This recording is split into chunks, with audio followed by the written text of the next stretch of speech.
I first heard of Baba when he was in seclusion. I think that's the case with most of us, of this generation. About 3 or 4 years before he passed away. And after about a year's contact with him, having seen films and read about him, and the chance to go to India, very strange circumstances, because I didn't expect, however much I might have desired to meet Baba, didn't expect to meet him in that visit, because I knew he was in seclusion doing his universal work, his inner work, which he was preoccupied with for the last 4 years of his life. But I thought that while I was there on a Fulbright grant, I would take advantage of the time to be as much in contact with people who had the chance to meet him as possible. I thought I would go around and, when I wasn't teaching English, meet people who were in contact with him at one time or another, find out from them what Baba had been like to them and with them. Well, life with Baba is full of surprises. 2 months after my arrival in India, I was visiting Bombay to visit some of the Baba lovers there. And I arrived early in the morning in Bombay to be greeted by 2 older Baba lovers, 6 in the morning at the train station. Very soon they said, "We think you've come to see Baba." I said, "No, I've just come to visit his lovers here in Bombay." They say, "No, we think you've come to see Baba." I thought, "No, God. A language problem already at 6 in the morning after riding all night on the train." Well, I'll try to be real clear. "No, I haven't come to see Baba. Just to visit his lovers here in Bombay." They say, we have a letter to that effect." I was saying, "What?" They had received a letter from Adi, Baba's secretary disciple, saying that Baba had invited me to spend 10 minutes with him 7 days from that time, August 17th. Later the meeting got changed. It got moved up and switched around a little bit. But they in fact had that invitation, and I had left the place where I was staying a day before the letter to me had arrived. So I was, till that time, totally unaware that Baba had given that invitation. Naturally, I was extremely excited. The days passed. The meeting was changed. I was beginning to think the next day, the meeting would be canceled, as Baba so often changes his plans. But no, in fact, I was on my way the night of August 14th by train to Pune. And then by car to Ahmednagar with Adi early in the morning. After the wash and breakfast at Saroshi Rani's house, sort of cousin of Adi and very intimate, long-time disciple of Baba's. We set out in this old 46 blue Chevy of Adi's 9 miles away to Merazad, where Baba and the close disciples were staying, and where Baba has made his headquarters for the last 20 years, I think. Baba is always one for great punctuality, and while I was finished with breakfast well in advance of the time we were supposed to leave, Adi was still drinking some tea, and I was seeing the clock on the wall creep around toward 9 o'clock, and I was thinking, well, it's probably just about time to go. And Adi, in fact, says, if we're late, Baba will really be angry. And then he ordered another cup of tea, and I was sitting there, probably be a little upset. I said, "Don't worry, though. He'll be angry at me, not at you. It's my business to get you there." I was thinking, my God, I don't care who he's angry at. I just want to get that you don't have the chance to meet God in human form all the time, so why don't we go ahead and not worry about who he's going to be angry at, but just go ahead and get there on time. So I guess I was a little naive about the fact that Adi had probably made that trip, several hundred times at least. We pop into his car and drive those 9 miles, arriving on the dot of 9. Okay. Out in the country, Meherazad is set. A few buildings in the Deccan Plateau, very isolated, very quiet. The car pulls up, a cloud of dust floats by, and there's no one around, a few dogs, and Meherazad is set.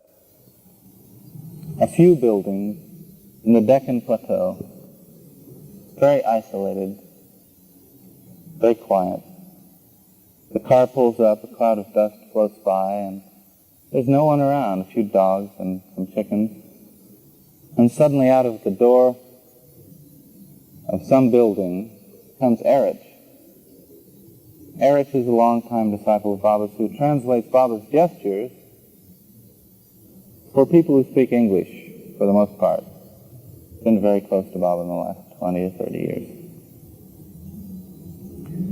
We embraced. He said, it's wonderful that you could be here. And he said, Baba wants you to embrace him when you see him and then sit down. I was tickled at this because with most spiritual masters, you don't embrace them. You approach them kind of like in awe or great respect, but a distance. That's not the case with the avatar. Baba is so incredibly human that he is as one with you, as an old, old friend. So he took me to this doorway, and I kicked off my shoes, because there are a bunch of shoes at the threshold of that door. And I thought that I was going to be waiting in that room while Erich went to tell Baba that I was here and then came back to get me. In fact, as I went into the room, I noticed that 2 of Baba's close disciples were sitting just about the way you are, like sitting on the floor, really close together, but not saying anything, the way you would ordinarily be chatting. They were just quite quiet. I knew immediately that Baba was in the room as well. And so I started looking around for him. We had just come out of the sun. It was a little dim. I was trying to find him. It seemed to have took about 3 eternities, when in fact it was probably no more than a few seconds. I was looking around, and just over here in the corner of the room, 10 feet away, was Baba seated in a big armchair with his arms stretched out just like this, beaming like the sun. It was an incredible experience to turn and see Baba smiling like that. I went over to embrace him. And as I approached, I got about this close, and a voice in my mind said, "Stop, you fool. Don't waste this time. Look at him." You get this close to the avatar, and naturally you usually embrace like that, so I turned my eyes over there, and Baba's eyes were about that far away, looking mischievously, almost with a mischievous grin, right into my eyes. Light was just pouring, just flashing out of his eyes. I went ahead and embraced on the other side. A very firm embrace on the part of Baba. Though he was 70 years old by this time, and just on the other side, a very firm embrace on the part of Baba. Though he was 70 years old by this time, and his work had taken a great toll on his health. Very firm, warm embrace. And about 2 weeks later, I realized that, in fact, he was the master of that situation so gently and so subtly that I didn't even realize that he had kissed me as we had moved from one side to the other. Many moments in that meeting with Baba were like that. They kind of grew out of the soil, where it seemed nothing had happened. Much had been crammed in what amounted to be about 15 or 20 minutes, and it was impossible to absorb it all consciously at that time. I sat down, and immediately Baba began to gesture, and Erich, who was sitting right beside me, would articulate. Baba gestured and he said, Baba asks, how did you sleep on the train last night? I said, I slept fine, Baba. I didn't tell him that I was afraid that I might not wake up in time to get off at the right station. But my mind has been very active. He says, why? I say, this chance to meet you here now, when thousands of your lovers in the East and in the West are longing to see you. He'd been in seclusion for a long time, and many lovers had not seen him for some time.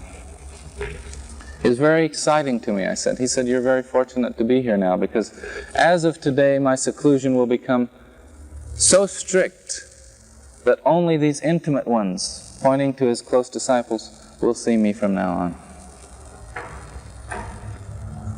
But, he said, pay no attention to the thoughts of the mind. It's the nature of the mind to have all kinds of thoughts, good and bad. You must long for me with your heart. Then he said, in fact, pay no attention whatsoever to the spiritual path,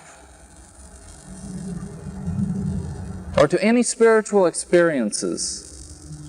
They're nothing but toys for children, because they're nothing but illusion. You must long, must strive to see me as I really am, he said. Then he said, how can you see me as I really am? By longing with your heart to see me.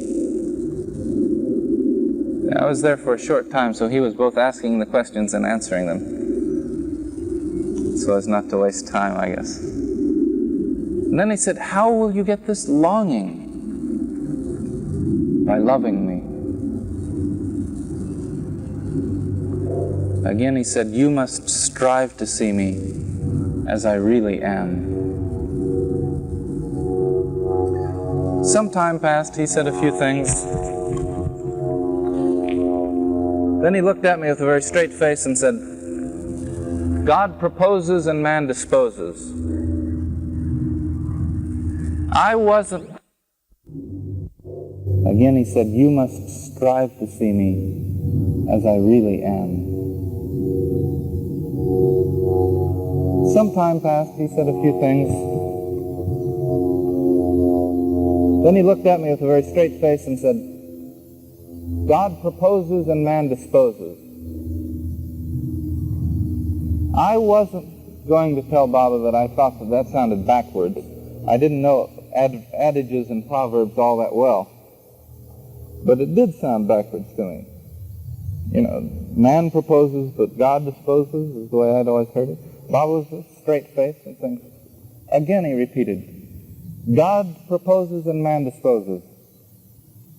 And then he broke into a great smile again and said, I had proposed that you come here for a few minutes and then go away, but you have disposed of my proposal.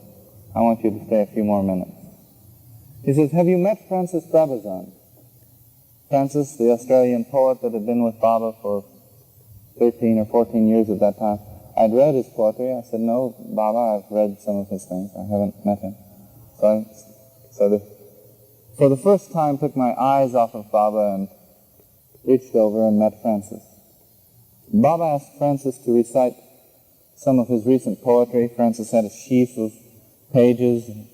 He read out a song, the words to a song, one line of which goes, don't try to slow me down by offering me a trip on LSD. I travel unencumbered, guided alone by love, see? Baba smiled, and then he had him read a couple of other poems, one in the old tavern poetry tradition of the Persian saints, where the symbology of taverns and wine and beloved is all spiritual symbology, referring to the setting where the master is, the tavern keeper is the master, the wine, his divine love that is so intoxicating. And as he read it, as Francis was reading, Baba was just smiling and rocking back and forth and keeping time, quite contrary to what one might imagine the stereotype to be. of a spiritual master, who sits in meditation with a beard and is totally unresponsive to people around him. Baba was, without question, the best audience for anything and anyone. It sounded as if music were playing almost, because these poems, in fact, are written to be sung as song. And every once in a while, when a line would come to its peak, Baba would look at me and go, "Isn't that something?" So as to say, "Isn't that out of sight?" So this went on. Shortly after, Baba turned to a Persian disciple seated a few feet away and gestured. This Persian disciple knows most of Persian poetry by heart. Baba has only to gesture a couple of lines, and he knows what he wants recited.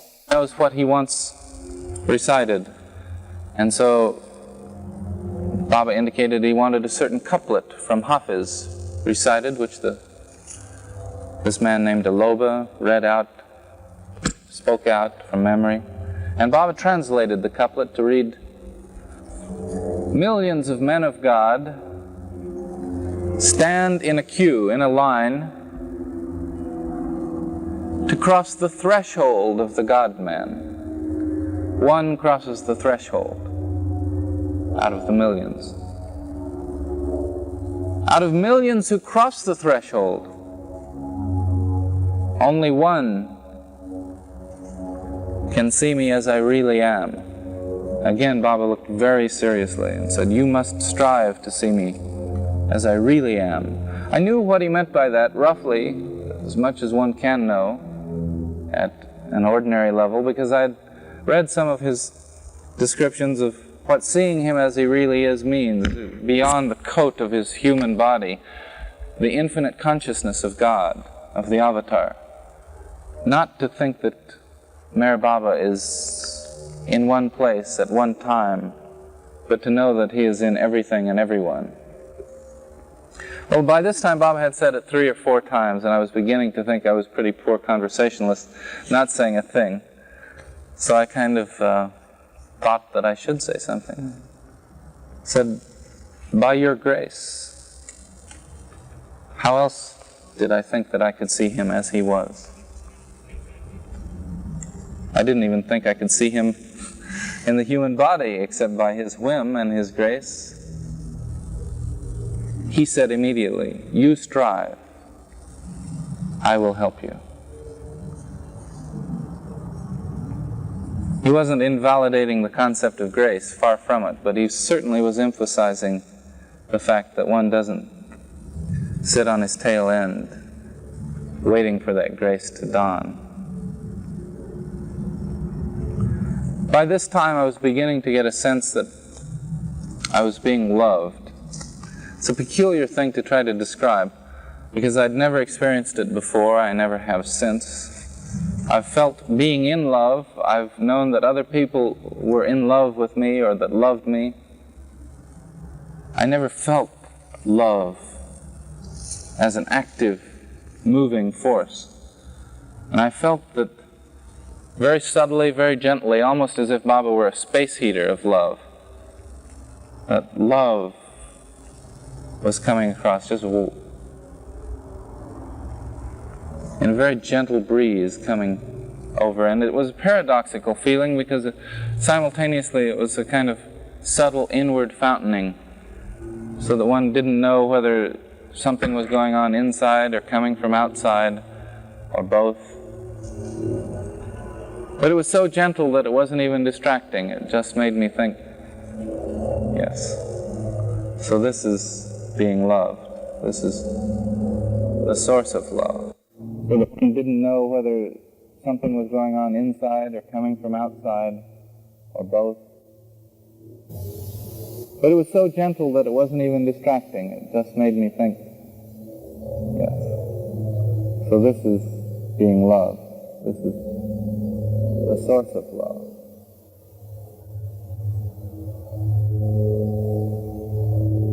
After some time, Erich, sitting beside me, announced that the time for the meeting had almost come to an end. And Baba says, the most important thing for you is to hold fast to my Daman. Baba said, what does holding the Daman mean? You know, it's an analogy in Persian poetry that as the mother goes through the marketplace, her little child holds fast to the Daman, the hem of the garment. Because the mother is busy arguing and bartering and holding her groceries and her wares, or talking to these people. She can't hold on to the child, and it's so crowded in the bazaar that without the child holding on to the mother, he or she will get lost, will get swept away in the crowd. So the mother says, you hold fast to my Daman, and when we get to the other side of the bazaar, you'll still be with me. Baba says, what does holding the Daman mean? It means obeying me completely, doing exactly what I tell you to do. Of course, when you run into a perfect master, his word is truth. What he says is meant to guide you out of this darkness, this ignorance. It's the fastest way to listen, to pay heed to one who knows. Immediately after that, he said, I am God. I am truth. And the meeting had come to an end, almost as if for a few minutes Baba had held the curtain up on his seclusion, and by his grace allowed a brief glance. He was beaming, though later I found that he was very ill, very strained from his work. He was beaming and beautiful throughout, filled with love and with smiles and comments. At one point I made some comment in Hindi, using one or two Hindi words, praising Francis Brabazon's poetry and Baba.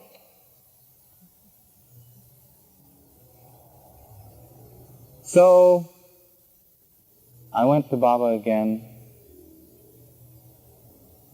embraced him again, kissed him, felt a tenderness and warmth that really I think is incomparable, because he is like the oldest friend, the one that one has never not known. One has always known this friend, you find. And I walked out, because he is like the oldest friend, the one that one has never not known. One has always known this friend, you find. And I walked out. I walked slowly out, bidding farewell to Baba. Wondering how I could walk out. How is it possible to leave?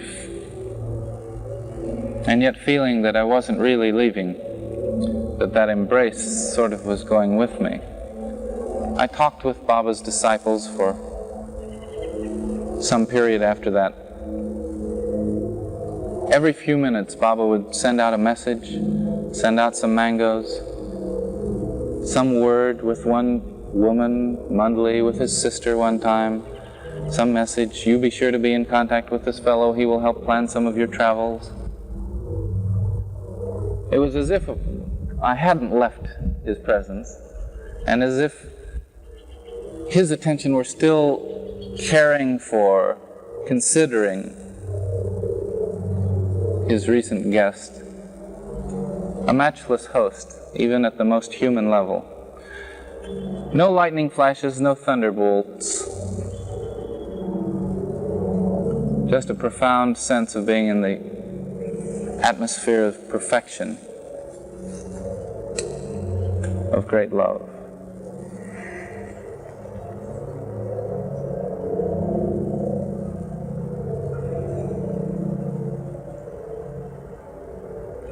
When you say to you, don't let me down. Yes, at one point, Baba looked in the midst of what occurred and said, don't let me down. Did he ask you to strive to hold on? Or that he would help you? Just as I related. Strive to see me as I really am. Whatever that might mean. I'm sure to each person it means something different. How one strives, going about remembering the beloved constantly. Isn't it his will, though, to do it? His will? It's really up to Baba to hold on. And it's up to you to give up to Baba. Yes, it's all his will.